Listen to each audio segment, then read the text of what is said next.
Hello everyone, welcome to our YouTube channel keep it simple. आज के video में हम बात करेंगे हीरो मोटोकॉर्प की, क्योंकि कंपनी के बोर्ड ने 420 करोड़ रुपए की फ्रेश इन्वेस्टमेंट अथर एनर्जी के लिए अप्रूव कर दी है। तो इस टॉपिक को हम इस वीडियो में डिटेल में डिस्कस करेंगे और ये भी बात करेंगे कि क्या करंट प्राइस पे आपको हीरो मोटोकॉर्प का शेयर लेना चाहिए या नहीं। और आगे बढ़ने से पहले अगर आपने अभी तक चैनल को सब्सक्राइब नहीं किया तो प्लीज सब्सक्राइब करके हमें मोटिवेट कीजिए।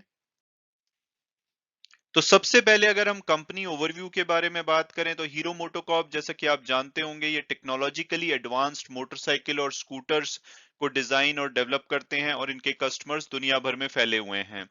ये 2001 में यूनिट वॉल्यूम सेल्स की टर्म्स में दुनिया की largest two wheeler manufacturer company बनी थी और पिछले 20 साल से इन्होंने ये टाइटल रिटेन किया हुआ है।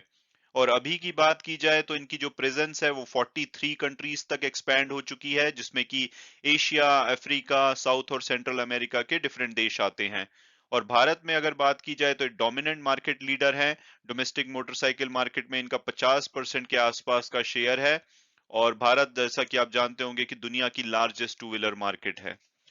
और अगर हम अब अथर एनर्जी के बारे में बात करें तो ये एक इंडियन इलेक्ट्रिक व्हीकल कंपनी है जिसको कि तरुण मेहता और स्वप्निल जैन ने 2003 में शुरू किया था। इनके प्राइमरली दो इलेक्ट्रिक स्कूटर्स आते हैं, एक अथर 450X के नाम से और एक अथर 450 प्लस।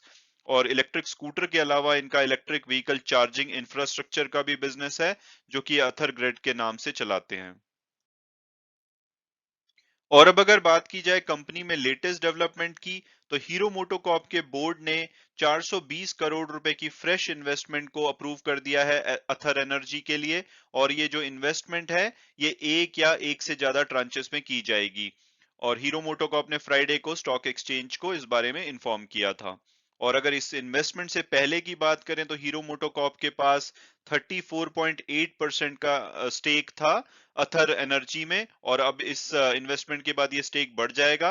हालांकि एक्चुअल में कितना स्टेक होगा ये तब पता लगेगा जबकि अथर एनर्जी, जो कि इस टाइम पे कैपिटल रेजिंग कर रहा है, जब वो पूरी अपनी कैपिटल रेज कर लेंगे तब पता लगेगा कि हीरो मोटोकॉर्प का नया स्टेक कितना है। और ये हीरो मोटोकॉर्प ने पांचवी बार अथर एनर्जी में इन्वेस्टमेंट करी है। इन्होंने पहली बार 2016 में अपनी पहली इन्वेस्टमेंट करी थी अथर एनर्जी में। और 2021 में अक्टूबर के महीने में हीरो मोटोकॉर्प ने बताया था कि ये अथर एनर्जी की जो फास्ट चार्जिंग टेक्नोलॉजी है, उसको ये अपने इलेक्ट्रिक स्कूटर, जो कि मार्च में लॉन्च करने वाले हैं इस साल में, उसमें अडॉप्ट करेंगे। इसके अलावा ये अथर एनर्जी के साथ डिफरेंट चीजों में कोलैबोरेशन कर रहे हैं, जैसे कि चार्जिंग इंफ्रास्ट्रक्चर में, इनकी टेक्नोलॉजी में, इनकी सोर्सिंग में। इसके अलावा हीरो मोटोकॉर्प ने ताइवान बेस्ड जो बैटरी स्वैपिंग कंपनी है गोगोरो, उनके साथ भी टाई अप किया है। और अब अगर स्पेसिफिकली हीरो मोटोकॉर्प के इलेक्ट्रिक व्हीकल के प्लान्स के बारे में बात की जाए, तो जो ये इन्वेस्टमेंट करी जा रही है अथर एनर्जी में, ये ऐसे टाइम पे की जा रही है जबकि कंपनी अपना पहला इलेक्ट्रिक व्हीकल खुद भी लॉन्च करने वाली है। और ये जो गोगोरो और अथर एनर्जी के साथ जो पार्टनरशिप है, इनके थ्रू जो हीरो मोटोकॉर्प है एक एंटायर ईवी इकोसिस्टम को बिल्ड करने वाले हैं, जिसमें कि ये प्रोडक्ट्स पे फोकस करेंगे, technology, sales, service, customer care, operation और इनोवेशन। सभी प्रकार के जो इलेक्ट्रिक व्हीकल का इकोसिस्टम होता है, उसमें ये इन्वॉल्व होंगे। और अगर इनके अपने स्कूटर की बात की जाए तो इनका जो पहला स्कूटर है इलेक्ट्रिक व्हीकल सेगमेंट में, वो मार्च 2022 में उम्मीद की जा रही है कि कंपनी लॉन्च करेगी। इस टाइम पे इसकी रिसर्च एंड डेवलपमेंट की जा रही है, यानी कि इसका जो डिजाइन है वो डेवलप किया जा रहा है। वो centre of innovation and technology, जो कि जयपुर में है, और टेक सेंटर जो जर्मनी नियर म्यूनिक है, वहां पे इसको अभी डेवलप किया जा रहा है। और जब इसका डिजाइन फाइनल हो जाएगा तो जो इसकी प्रोडक्शन है, वो जो मैन्युफैक्चरिंग फैसिलिटी है कंपनी की चित्तूर में, आंध्र प्रदेश में, वहां पे इनकी प्रोडक्शन की जाएगी। और अब अगर बात की जाए overall two wheeler electric vehicle market की भारत में, तो ये जो स्पेस है बहुत ज्यादा हीट अप हो रहा है। यहाँ पे बहुत ज्यादा शिफ्ट हो रहा है ट्रेडिशनल स्कूटर से इलेक्ट्रिक व्हीकल में। और बहुत सारी स्टार्टअप और जो ट्रेडिशनल ऑटोमोटिव कंपनीज हैं अपने प्रोडक्ट लॉन्च कर रही हैं। जैसे कि अभी आपने सुना होगा, ओला इलेक्ट्रिक ने क्लेम किया है कि इन्होंने दुनिया का लार्जेस्ट टू व्हीलर फैक्ट्री को बिल्ड किया है। और इनका जो पहला स्कूटर है ओला S1 Pro के नाम से, उसकी इन्होंने डिलीवरी स्टार्ट कर दी है।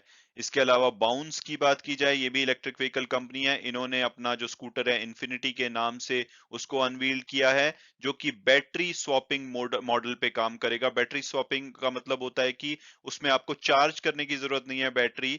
जब आपकी बैटरी खत्म होगी, आप उसको एक फुल्ली चार्ज बैटरी से रिप्लेस कर सकते हैं। जो ये टेक्नोलॉजी है बैटरी स्वैपिंग मॉडल की, ये आने वाले टाइम में जो चार्जिंग वाली टेक्नोलॉजी है उसको रिप्लेस कर देगी, क्योंकि अभी आज की डेट में जो भी ओरिजिनल इक्विपमेंट मैन्युफैक्चरर है इंक्लूडिंग टेस्ला, सभी चार्जिंग टेक्नोलॉजी पे फोकस करते हैं। लेकिन जो स्वैप टेक्नोलॉजी है वो आने वाले टाइम में, जैसे कि इसमें आपको चार्ज नहीं करना पड़ेगा, तो जो लॉन्ग आवर्स की वेट करनी पड़ती है वो भी नहीं करनी पड़ेगी। ये इस तरह से हो जाएगा कि जैसे अभी आप अपने व्हीकल में पेट्रोल भरवाते हैं, 2 मिनट में आपका पेट्रोल भर जाता है, उसी तरह से आप इसमें बैटरी को स्वैप कर पाएंगे। तो ये देखना होगा कि इसकी प्राइसिंग वगैरह कैसे होती है, तो इस पे लेकिन बहुत ज्यादा फोकस किया जा रहा है। और अगर हम जनवरी से दिसंबर 2021 में देखेंगे कौन से इलेक्ट्रिक टू व्हीलर मार्केट में प्लेयर्स हैं भारत में, तो इसमें सबसे बड़ा प्लेयर है हीरो इलेक्ट्रिक। और आपको ये नोट करना होगा कि ये हीरो मोटोकॉर्प से डिफरेंट कंपनी है। ये इन्हीं के जो हीरो मोटोकॉर्प के एमडी और चेयरमैन है उनके ही कजन की कंपनी है, लेकिन ये हीरो मोटोकॉर्प से डिफरेंट कंपनी है और ये लिस्टेड कंपनी नहीं है। इनका सबसे बड़ा मार्केट शेयर है 34% का अभी। दूसरे नंबर पे ओकिनावा और तीसरे नंबर पे आती है हमारी अथर, जिनका कि पिछले साल से अगर हम देखें तो 12% इनका मार्केट शेयर रहा है। इसके अलावा कुछ और स्टार्टअप और ट्रेडिशनल कंपनियां आप देखेंगे कि जो ट्रेडिशनली जिनको आप जानते होंगे जैसे कि टीवीएस और बजाज, उनका सिर्फ 4 और 3% का मार्केट शेयर है। और अगर इसमें ग्रोथ देखी जाए तो 2020 में जब इनकी जो हाई स्पीड इलेक्ट्रिक व्हीकल जिसको कि 70 किलोमीटर से ज्यादा चलाया जा सकता है उनको हाई स्पीड इलेक्ट्रिक व्हीकल बोला जाता है, ये 2020 में 27,000 यूनिट बेची गई थी, जो कि 2021 में 1,42,800 से भी ज्यादा है। तो यानी कि इसमें 425% की ग्रोथ देखी गई है। और अगर हम इनका वो भी देखें, 2020 में जो ज्यादा गाड़ियां बेची जाती थी वो लो स्पीड गाड़ियां बेची जाती थी, लेकिन 2021 में 61% हाई स्पीड गाड़ियां बेची जा रही हैं। और अब अगर बात की जाए कि क्या करंट प्राइस पे हमें हीरो मोटोकॉर्प का शेयर लेना चाहिए या नहीं, तो सबसे पहले अगर पास्ट परफॉर्मेंस देखें तो इन्होंने 3 साल में 10% की नेगेटिव रिटर्न दी है।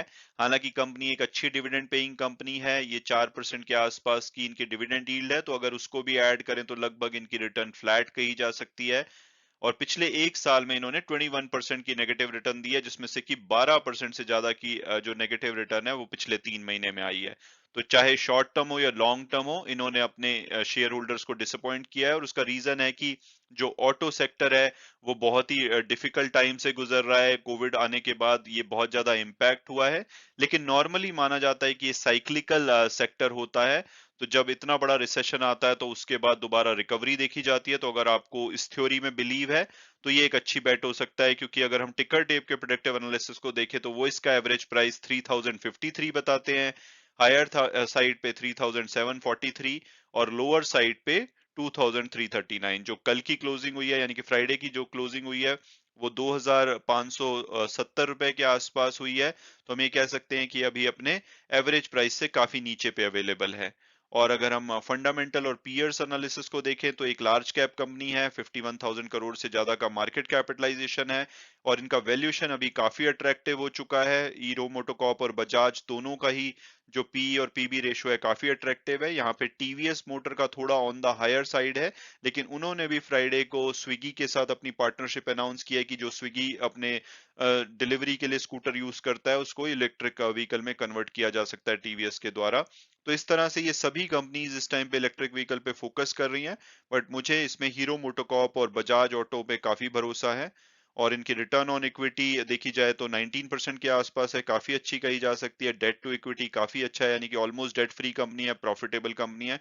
तो अगर मेरी पर्सनल ओपिनियन पूछी जाए तो मुझे तो इसमें इनकी रिकवरी पे काफी भरोसा है कि जब ये मार्च में अपना electric vehicle electric scooter launch करेंगे, उसमें ये काफी ज्यादा एक लेट एंट्री कर रहे हैं, लेकिन ये काफी ज्यादा फोकस कर रहे हैं कि इनका प्रोडक्ट बहुत ही बढ़िया हो, तो उसके बाद इनको बहुत ज्यादा बूम मिल सकता है। तो मुझे तो लगता है कि आने वाले टाइम में ये सेक्टर रिकवर करेगा और हीरो मोटोकॉर्प उसमें काफी अच्छा कर सकता है। ये यहाँ से कम नहीं तो आपको 15 से 45% की रिटर्न 1 साल में दे सकता है।